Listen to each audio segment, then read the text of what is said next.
Et nous retrouvons tout de suite Marianne Gancel qui nous présente l'Antenne est à vous. Bonjour Marianne. Bonjour Stéphane, bonjour à tous. Comme chaque mois, l'Antenne est à vous ouvre ses portes au monde scolaire. Aujourd'hui, je vous invite à nous intéresser plus particulièrement à l'orientation.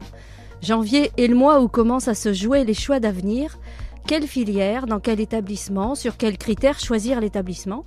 Pour nous en parler, aujourd'hui, je reçois Étienne Poulain, directeur adjoint du lycée des métiers Sainte-Croix-Sainte-Verte d'Orléans. Bonjour Étienne. Bonjour Marianne. Est-ce que c'est pas un peu tôt pour déjà parler d'orientation ? Est-ce que c'est un peu tôt pour parler d'orientation ? Je dirais qu'il n'est jamais trop tôt ni trop tard de parler orientation. Janvier est très symbolique puisque nous allons tout à l'heure parler d'admission post-bac et c'est le démarrage officiel d'admission post-bac. C'est également l'ensemble des forums. Mais une orientation se présente dans la temporalité. On ne peut pas travailler l'orientation un jour donné, à un moment donné. On va travailler son orientation dès la 5e, dès la 4e, dès la 3e. Et puis au fur et à mesure du temps, réfléchir à l'orientation post-bac. Et puis lorsqu'on sera en orientation post-bac, eh bien, qu'est-ce que l'on fera après ces études courtes ? Et puis également s'orienter vers un métier. Donc l'orientation, c'est tout au long de son parcours scolaire, à partir du collège, qu'elle se construit. Mais il y a quand même donc des étapes un peu fortes que sont la sortie du collège, la sortie du lycée, la sortie de l'enseignement supérieur. Tout à fait. Première étape forte, 3e pour entrer en seconde. Alors il y a différentes secondes, générales, technologiques, professionnelles. On peut également effectuer un CAP, on peut également effectuer un apprentissage. Fin de terminale, est-ce que je vais directement dans la vie active ? Est-ce que je m'oriente vers des études courtes, des études longues ? Quel établissement ? Et puis post-BTS, post-Bac plus 2, qu'est-ce que je fais ? Est-ce que je fais une licence professionnelle ? Est-ce que je vais m'orienter vers une école pour décrocher un master ? Bref, il y a 3 étapes. La première, fin de 3e. La deuxième, fin de terminale. Et la 3e, fin de Bac plus 2, d'une manière générale. Alors ce serait trop simple s'il y avait vraiment que ces étapes-là, parce qu'il y a aussi des étapes intermédiaires que peuvent être la réorientation, par exemple, en seconde. Tout à fait. Non seulement en seconde, c'est-à-dire à la fin de la seconde, il faut que je choisisse, si je suis en seconde générale et technologique, un baccalauréat général ou technologique, ou professionnel. Et puis en même temps, je peux entrer en classe de seconde professionnelle, faire de l'accompagnement soit un service à la personne et finalement me rendre compte que j'ai une passion beaucoup plus pour de la maintenance industrielle. Si je vous cite ce cas, c'est que je l'ai vécu cette semaine. Une élève qui est passée de la personne accompagnement soins service à la personne au sein de notre établissement à de la maintenance industrielle. Donc les passerelles, elles se font pas obligatoirement seulement en fin d'année scolaire, elles peuvent se faire tout le temps ? C'est pour cela que je vous dis que la question de l'orientation, elle doit se vivre au fur et à mesure et que ce choix, il se construit.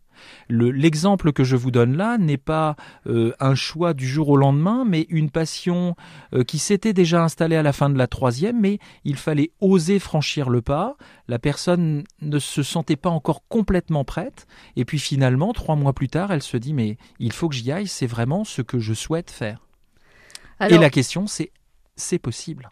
Oui, donc il faut à la fois être à l'écoute des désirs des élèves, motiver peut-être les parents en leur disant « mais si c'est vraiment ça que votre enfant veut faire », il y a aussi cette difficulté-là, non ? Dans l'orientation, il y a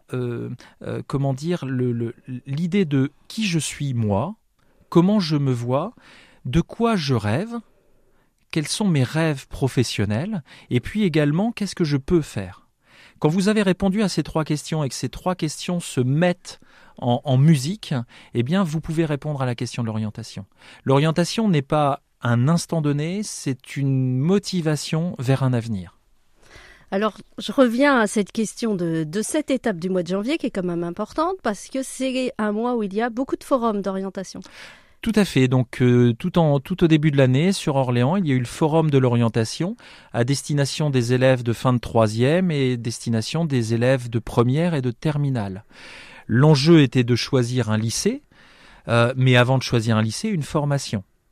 Donc, seconde générale, seconde technologique, seconde professionnelle, comme je l'indiquais tout à l'heure, pour les élèves de fin de 3e. Et puis, pour des élèves de terminale, qu'est-ce que je vais faire ?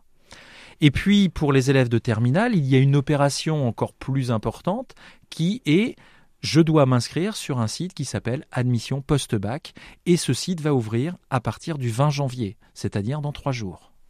Donc ça, c'est pour les élèves de terminale et donc le site qu'on appelle APB. Tout à fait.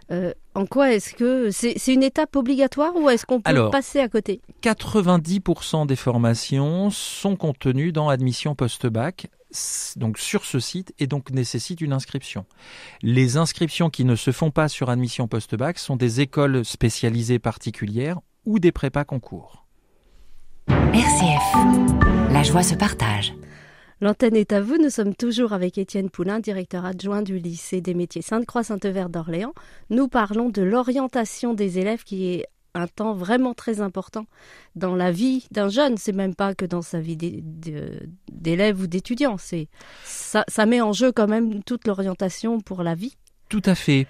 Et en même temps, il faut être très modeste. L'orientation est quelque chose qui va se construire même au fur et à mesure de sa vie. J'accueille également des personnes qui vont devenir professeurs, qui ont 40 ans et qui ont une carrière professionnelle autre pendant les 20 premières années. Donc la question de l'orientation, elle est un enjeu de formation, elle est un enjeu de métier, mais laissons aussi aux jeunes l'espace de se dire qu'il peut changer, il peut évoluer et qu'il changera de métier au fur et à mesure de sa vie. Est-ce que ça, c'est même pas une question qui est encore plus d'actualité aujourd'hui qu'il y a 40 ou 50 ans ? Probablement, et surtout ce regard, nous, d'adultes, où on a écouté et on a entendu le message « Travaille bien à l'école, tu auras un métier et tu pourras t'insérer professionnellement ». Aujourd'hui, oui, il faut bien travailler à l'école. Oui, il faut réfléchir à son métier et à son orientation professionnelle. Reste que cela va se construire et les évolutions que les jeunes vont vivre dans 10 ans, dans 20 ans, à mon avis, seront fortes, peut-être beaucoup plus fortes que celles que nous avons connues jusqu'à maintenant. Et donc notre enjeu là dans l'orientation, c'est finalement de les préparer à s'adapter à une situation professionnelle qui va évoluer. Donc, dans les 3 points aussi importants de l'orientation, il y a aussi les portes ouvertes dans les établissements scolaires. Tout à fait. À Sainte-Croix-Sainte-Verte, sur l'ensemble scolaire Sainte-Croix-Sainte-Verte et comme dans les établissements de l'enseignement catholique d'Orléans, c'est le samedi 4 février. Est-ce que c'est important encore que d'ouvrir ces portes alors que, a priori, on pourrait dire que c'est un établissement qui est connu ? Alors, aujourd'hui, vous choisissez d'aller en seconde générale, vous choisissez d'aller en seconde professionnelle. Reste qu'il faut choisir l'établissement et que l'opportunité de ces portes ouvertes, c'est finalement d'exprimer ce qui se passe au sein de l'établissement. Tout à l'heure, j'évoquais les différentes rencontres. Lorsque vous êtes sur un forum, il y a des établissements, des adultes qui présentent les métiers. Mais lorsque vous êtes aux portes ouvertes, ce sont les élèves qui s'adressent aux élèves, qui peuvent dire ce qu'ils vivent, ce qu'ils ressentent, les plus de leur établissement, ce sentiment d'appartenance qui fait que ils se sentiront bien au sein de l'établissement qu'ils vont visiter. Et pour le visiter, rien de tel que les portes ouvertes. Donc on ne vient pas obligatoirement choisir sa filière parce qu'on peut avoir vu sur Internet ce qu'on allait proposer. C'est aussi voir l'ambiance. Tout à fait. On y vient pour confirmer ou éclairer un choix d'orientation. On y vient pour comprendre le fonctionnement de l'établissement dans lequel on veut entrer. Et on y vient pour cette ambiance qui fait qu'on a l'impression déjà de s'y sentir bien. Là, dans l'orientation, on parlait évidemment de la place centrale des jeunes. Et comment les autres acteurs sont impliqués, comme les enseignants, les parents ? Donc les parents ont un rôle essentiel à jouer dans cette orientation, un rôle d'accompagnement et d'écoute du projet du jeune.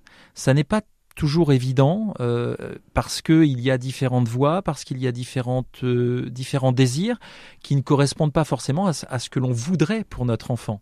Ça, c'est une première difficulté. Et en même temps, des parents à l'écoute, des parents qui osent poser les bonnes questions à leur enfant, leur permettent d'avancer. Et puis, il y a évidemment l'équipe pédagogique qui connaît, d'une manière éducative, en tout cas, les jeunes et pédagogiques. Merci beaucoup, Étienne.